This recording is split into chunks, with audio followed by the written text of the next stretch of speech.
Kitty Wintrob, author of I'm Not Going Back, is here with us in the studio today.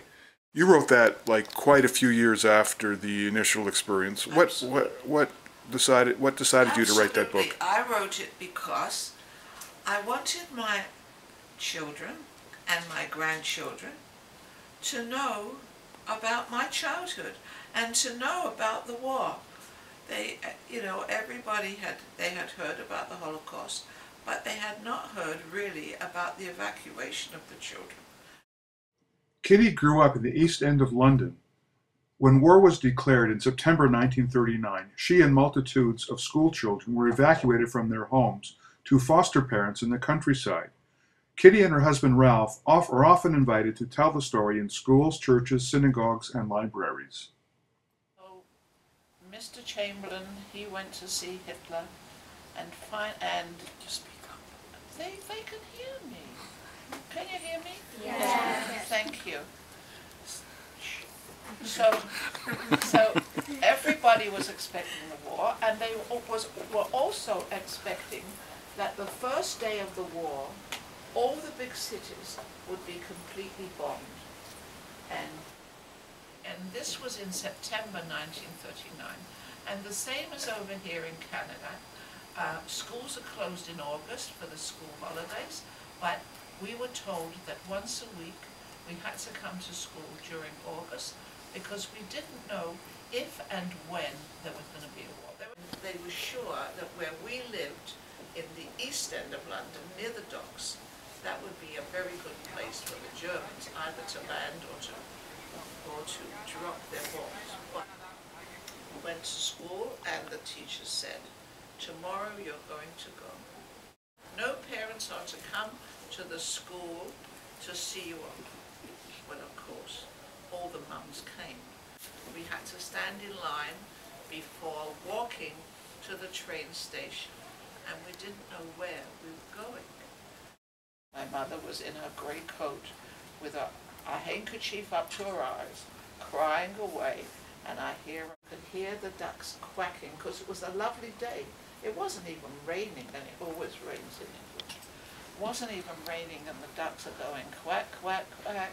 Kitty's not coming back. Kitty school's not coming back. Quack, quack, quack. So I'm going to read to you what happens at the other end when they arrive at this little village in the country. Happens.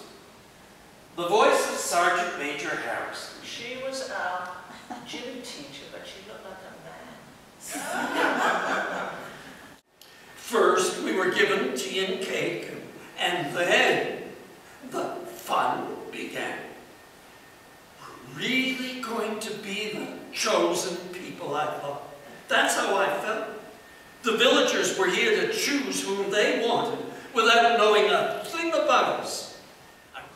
They looked at Sadie and me sitting there all forlorn and pointed and said, "We'll take you to..." What was the hardest part about leaving home? Well, leaving my mother. That was the hardest part. Because many of the kids thought it was going to be a big holiday. They would have a wonderful time. But I knew my father was away, and my uncle and Teresa were good for me, They were my family. And that was very hard. And it was harder on my mother than I think it was on me. Today I decided, this is it. I'm going to run away.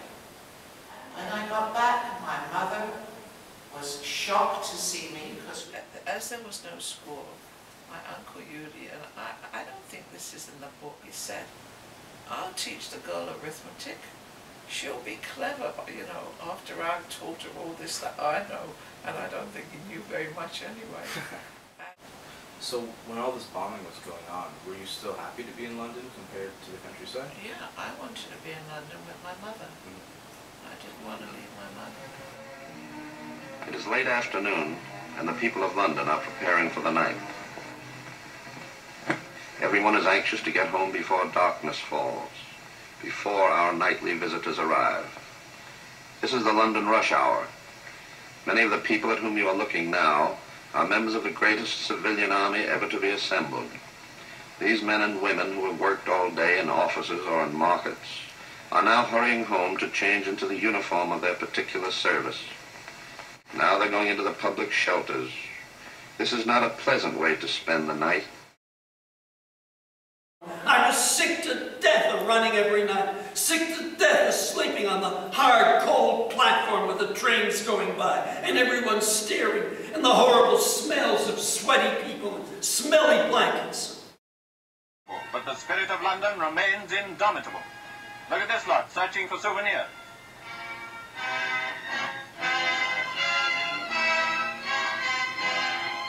The civilians remain calm. Here are some from areas which suffered most being said. So I know for your 80th birthday. Oh you're, dear, that's so bad. Everybody knows now. Right. I remember reading a bit about how you typed in an old dusty typewriter. So tell me a bit about the process of starting the book, writing it. What was that like for you? But it was good for me because it gave me something to think about, to remember. It made me feel good. It was good for me to do it, Evacuated from her school in London where she grew up, and she's here to tell us her story about living during World War II. Thank you so much, Kitty. Thank you. Anyhow, I want to congratulate you, Kitty, because I think it's a phenomenal achievement to have actually written a book. Many people aspire to do it. Few actually accomplish it. So you're to be congratulated. Thank you. And we'll be right back. We're talking with Kitty Wintrob, author of I'm Not Going Back. Thank you.